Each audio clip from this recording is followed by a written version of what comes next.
আমরা তো এর আগে কখনো মুক্তিযুদ্ধের পক্ষে, মুক্তিযুদ্ধকে কেউ পেছনে ফেলে দিচ্ছে কিনা, মুক্তিযুদ্ধের চেতনা সামনে আছে কিনা, কিংবা যুদ্ধাপরাধের বিচারের পক্ষে কখনো বিএনপিকে দাঁড়াতে দেখিনি। তাহলে হঠাৎ বিএনপির ভেতরে এই মুক্তিযুদ্ধের পক্ষশক্তি হয়ে ওঠার এই তাড়না এই অসময়ে কেন? মানে বিএনপি আসলে কোন রাজনীতিটা কোন সময়ে করতে হবে সম্ভবত সেটা ঠিক বুঝে উঠতে পারছে না। বাংলাদেশে বিএনপি এমন একটা রাজনৈতিক দল যে বরাবর তাদের যে কোনো সিদ্ধান্ত নিতে খুব দেরি হয়ে যায়, এবং যতদিনে তারা সিদ্ধান্ত নিতে পারেন ততদিনে তারা যতই হাত তুলে বলুন না কেন যে আমরাও ছিলাম, কেউ আর তাদেরকে কোনো সাফল্যের কৃতিত্ব দিতেও রাজি হয় না এবং তাদেরকে কোনো স্বীকৃতি দিতেও রাজি হয় না। অন্যদিকে কোনো একটি সিদ্ধান্ত নিয়ে, রাজনৈতিক সিদ্ধান্ত নিয়ে, সেই রাজনৈতিক সিদ্ধান্তে স্থির থাকার প্রজ্ঞা কিংবা বিবেচনাবোধও বিএনপির এই প্রবীণ নেতাদের মধ্যে দেখা যায় না। একে তো দলটির প্রধান নেতা বেগম খালেদা জিয়া অনেক দিন জেলে ছিলেন, তারপর অসুস্থ ছিলেন, এরপর সুস্থতার জন্যে লন্ডন ঘুরে এলেন। এখন তিনি সংবাদ শিরোনামে একমাত্র জায়গা পাচ্ছেন কবে ভাইয়ের বাড়ি যাচ্ছেন, কবে ছেলের বউদের সঙ্গে দেখা হচ্ছে, কবে তিনি হাঁটতে পারছেন, এরকম নানা বিষয়ে কোনো রাজনৈতিক বক্তব্য দেওয়ার কোনো ইচ্ছা বা অনুমোদন আর তার আছে বলে মনে হয় না। অন্যদিকে দলটির দ্বিতীয় সর্বোচ্চ নেতা ভারপ্রাপ্ত চেয়ারম্যান তারেক রহমান, খালেদা জিয়া পুত্র, তিনি লন্ডনে আছেন। শোনা যায় লন্ডন থেকে খুব শিগগিরই তিনি বাংলাদেশে ফিরে যাবেন, বাংলাদেশের রাজনীতিতে ফিরবেন এমন কোনো ইচ্ছা যেমন তার নেই, তেমনি তারও সেই অনুমোদন নেই।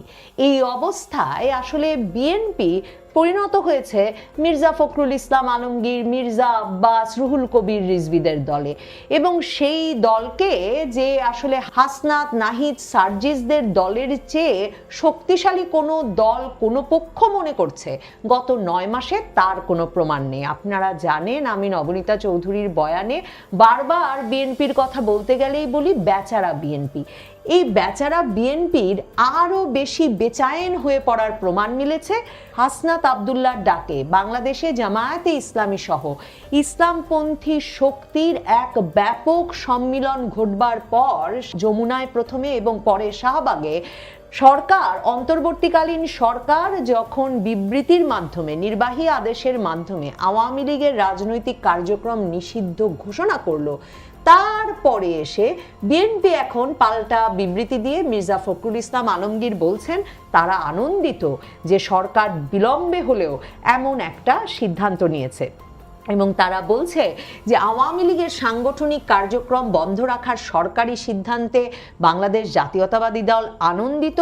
আমরা আনন্দিত যে বিলম্বে হলেও গত রাতে অন্তর্বর্তীকালীন সরকার ফ্যাসিবাদী সরকারের সঙ্গে যুক্ত ব্যক্তিদের মানবতা বিরোধী অপরাধের বিচার দ্রুত করার ও বিচার কার্য নির্বিঘ্ন করার স্বার্থে ফ্যাসিবাদী দল আওয়ামী লীগ ও তার সঙ্গে যুক্ত সব সংগঠনের কার্যক্রম বন্ধ রাখার সিদ্ধান্ত নিয়েছে।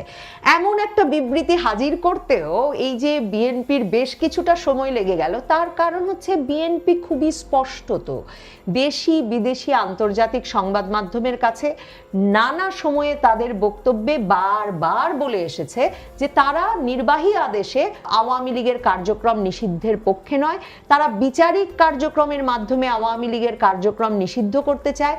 তারা বিবিসির সঙ্গে সাক্ষাৎকারে মির্জা ফখরুল ইসলাম আলমগীর সেই জানুয়ারি মাসে পরিষ্কার বলেন যে তারা মনে করেন জনগণ সিদ্ধান্ত নেবে এবং সেই সিদ্ধান্ত নির্বাচনের মাধ্যমেও হতে পারে যে আওয়ামী লীগ আসলে নিষিদ্ধ হবে কি নিষিদ্ধ হবে না। এবং সে সময় মির্জা ফখরুল ইসলাম আলমগীর কথাও বলেন যে জামায়াতে ইসলামের নিষিদ্ধ হওয়ার কথা উঠলেই যেমন তারা বরাবর প্রতিবাদ করে এসেছেন, ঠিক তেমনি আওয়ামী লীগের ক্ষেত্রেও তারা করেন, কারণ স্বাধীনতায় বিশ্বাস রেখে যেসব দল বাংলাদেশে রাজনীতি করে তাদের প্রত্যেকের রাজনীতি করার অধিকার আছে বলে বিএনপি বিশ্বাস করে। মানে পরিষ্কার করে তিনি বিবিসির সঙ্গে জানুয়ারি মাসে বললেন যে বাংলাদেশে যেহেতু স্বাধীনতায় বিশ্বাস রেখে আওয়ামী লীগ রাজনীতি করে, কাজে আওয়ামী লীগ রাজনীতি করবে কি করবে না সেটা জনগণের সিদ্ধান্ত, এবং সেই সিদ্ধান্ত এমনকি নির্বাচনের মাধ্যমেও জনগণ নিতে পারে। তার মানে এমনকি আওয়ামী লীগ নির্বাচনে অংশ নিতে পারবে কিনা তা নিয়েও মির্জা ফখরুল ইসলাম আলমগীর তখন কোনো আপত্তি জানান না। গত কয়েক মাসে আমরা দেখেছি যে তারেক রহমান ভীষণ অ্যাক্টিভ হয়ে উঠেছেন ভার্চুয়াল বক্তৃতামালায়, এবং তিনি প্রায় নিয়মিত, প্রায় প্রতিদিন বা একদিন পরপরই কোনো না কোনো দলীয় কর্মসূচিতে ভার্চুয়ালি এসে বক্তৃতা দিচ্ছেন। কোনো একটি বক্তব্যেও আমরা শুনিনি যে তারেক রহমান বিএনপির তরফে আওয়ামী লীগ নিষিদ্ধ করার বা আওয়ামী লীগের কার্যক্রম নিষিদ্ধ করার কোনো দাবি জানিয়েছেন। এর মধ্যে রুহুল কবির রিজভী আহমেদ, বিএনপির যুগ্ম মহাসচিব, যিনি আরেকজন বহু বছর ধরে দল চালিয়ে যাচ্ছেন, তিনিও বলেছেন যে আওয়ামী লীগের সরাসরি যারা গণহত্যার সঙ্গে জড়িত না, দুর্নীতির সঙ্গে জড়িত না, তারা যদি একটা রাজনৈতিক দল পরিচালনা করে, তারা যদি আওয়ামী লীগ পরিচালনা করে, তাতে তো তারা কোনো অসুবিধা দেখছেন না। তাছাড়া মির্জা আব্বাস, আমির খসরু মাহমুদ চৌধুরী কিংবা সালাউদ্দিন আহমেদ, এদের মতো বিএনপির যেই নেতারা গত কয়েক মাস ধরে ভীষণ সোচ্চার, নানা সমাবেশে বক্তব্য দিচ্ছেন, সংবাদ মাধ্যমের সামনে কড়া কড়া কথা বলছেন, বারবার নির্বাচন চাইছেন, তাদেরও কারো মুখে আওয়ামী লীগকে রাজনৈতিক কার্যক্রমে বা সংগঠন হিসেবে নিষিদ্ধ করতে হবে এমন কোনো দাবি শোনা যায়নি। এখন যখন হাসনাত আব্দুল্লাহর ডাকে জামায়াতে ইসলামী সহ দলগুলো সমবেত হলো এবং তার প্রেক্ষিতে সরকার রাজনৈতিক কার্যক্রম নিষিদ্ধ করলো আওয়ামী লীগের, সাথে সাথে বিএনপি হাত তুলে বলছে আমিও তাই চেয়েছিলাম, কাজেই বিলম্বে হলেও আমি অত্যন্ত আনন্দিত। তবে বিপদের কথা হচ্ছে, আওয়ামী লীগের রাজনৈতিক কার্যক্রম নিষিদ্ধ করার ঘোষণাটা আসা মাত্র শাহবাগে যে আনন্দ মিছিল হয়েছে, সে আনন্দ মিছিল থেকে নাকি বিএনপি ভুয়া, এরপর বিএনপি এমন স্লোগানও উঠেছে। আসলে তো না ওঠার কোনো কারণ নেই, কারণ নানা তরফ থেকে বিএনপির ওপর চাপ ছিল, বিএনপির ওপর দাবি ছিল যে তারাও যাতে গিয়ে এই হাসনাত আব্দুল্লাহর ডাকে আওয়ামী লীগের কার্যক্রম নিষিদ্ধের এই সমাবেশে যুক্ত হয়ে এটাকে একটা সর্বদলীয় চেহারা দেন। মানে বিএনপি না থাকায় এই যে দেশি বিদেশি সংবাদ মাধ্যম একে ইসলামপন্থীদের একটা সমাবেশ হিসেবে, মানে বাংলাদেশের রাজনীতির একটা পক্ষের সমাবেশ হিসেবে বর্ণনা করতে পারছে, তা থেকে মুক্তি দিতে পারতেন মির্জা ফখরুল ইসলাম আলমগীরের বিএনপি। কিন্তু তিনি বা তার দল তারেক রহমানের নির্দেশনায় কিংবা তারেক রহমানের সিদ্ধান্তহীনতায় শেষ পর্যন্ত যেতে পারেননি ওই সমাবেশে। এখন তারা আনন্দিত বলে হাততালি দিলেও তাদের সেই হাততালি কতটা গ্রহণ করবেন এই হাসনাত আব্দুল্লাহরা কিংবা বাংলাদেশের ইসলামপন্থী রাজনীতির শক্তি, তাতে তো সন্দেহ থেকেই যায়।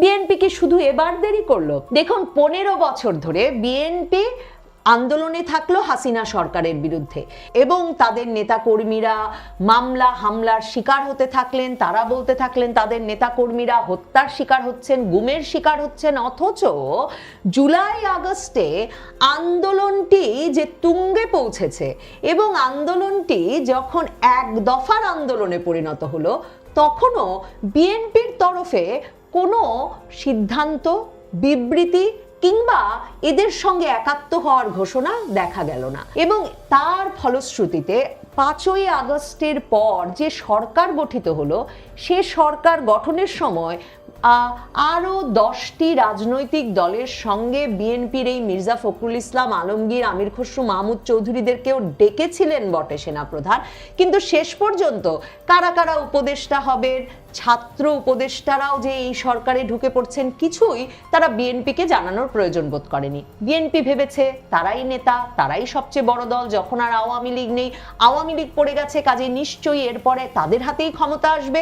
কিন্তু ক্ষমতা 8ই আগস্টে ইউনূস সরকার গঠনের আগেই হাতছাড়া হয়ে গেছে বিএনপির কাছ থেকে।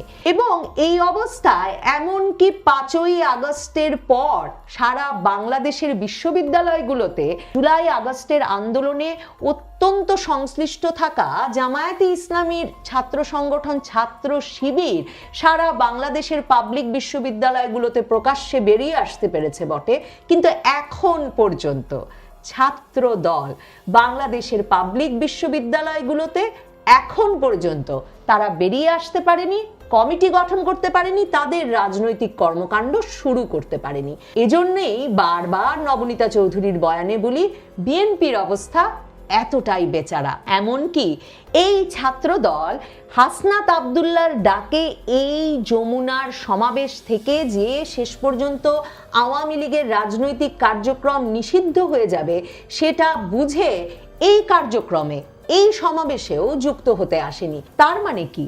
এক হতে পারে বিএনপি নেতৃবৃন্দ ভাবতেই পারেননি যে হাসনাত আবদুল্লাহর ডাকে ইসলামপন্থী দলগুলোর এই সমাবেশ থেকে জামায়াত শিবিরের সমর্থনে, জনশক্তিতে, হেফাজতে ইসলামের যোগদানে শেষ পর্যন্ত অন্তর্বর্তীকালীন সরকার তাদের বিএনপির পরামর্শকে মাথায় না নিয়ে সত্যি সত্যি আওয়ামী লীগকে নিষিদ্ধ করে ফেলবে।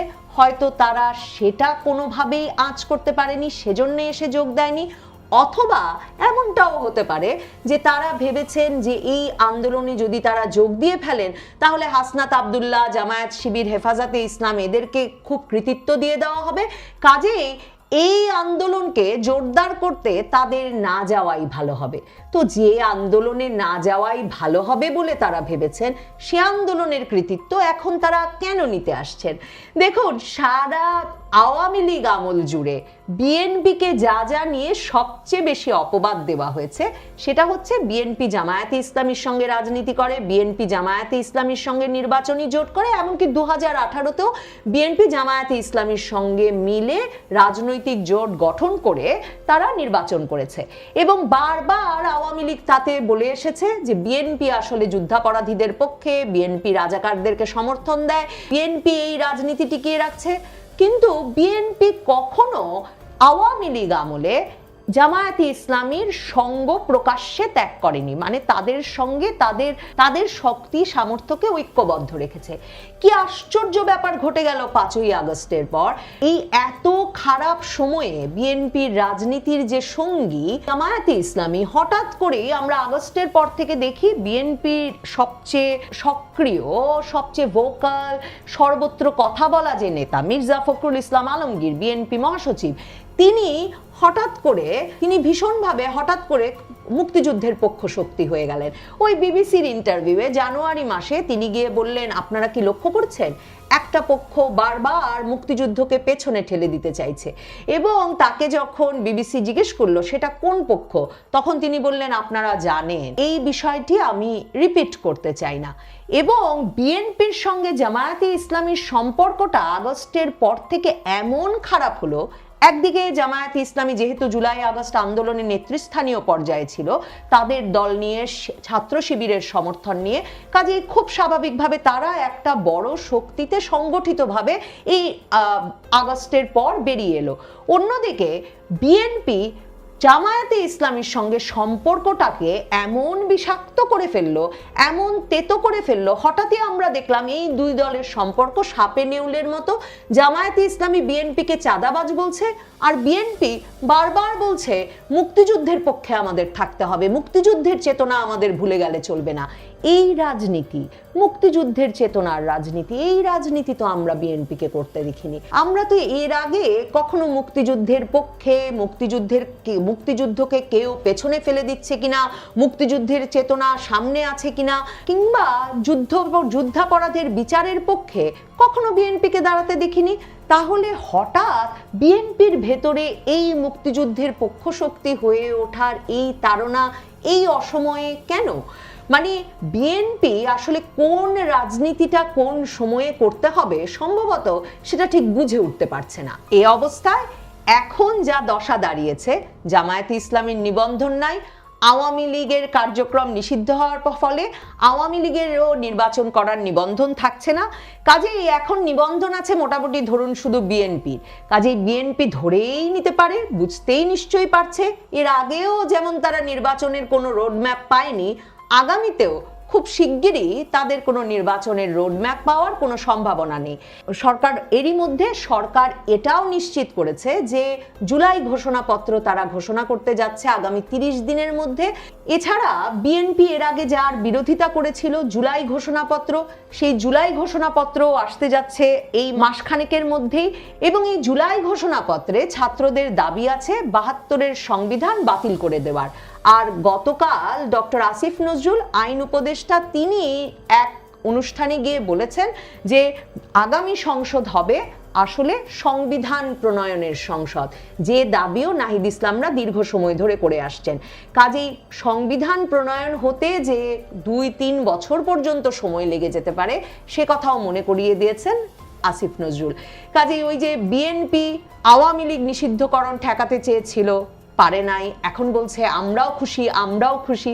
বিএনপি সংবিধান বাতিল করার প্রক্রিয়া ঠেকাতে বলেছিল সংবিধানের যা সংশোধন প্রয়োজন একটা দ্রুত নির্বাচনের পর নির্বাচিত দল এসে সেটা করতে পারে, বিএনপি সেটাও ঠেকাতে পারবে না। আর এই অবস্থায় দেশে সংবিধান নাই, দলগুলোর নিবন্ধন নাই, কাজে বিএনপির জন্যে খুব শিগগিরই কোনো নির্বাচনও নাই। বিএনপির আসলে এখন সময় এসেছে, বয়স তো অনেক হলো দলটিরও, দলের নেতৃবৃন্দেরও, সময় এসেছে কোন রাজনীতিটি তারা করবেন, কোন সিদ্ধান্তে তারা অটল থাকবেন তা পরিষ্কার করার এবং সেই সিদ্ধান্ত অনুযায়ী তাদের রাজনীতিকে এগিয়ে নিয়ে যাওয়ার।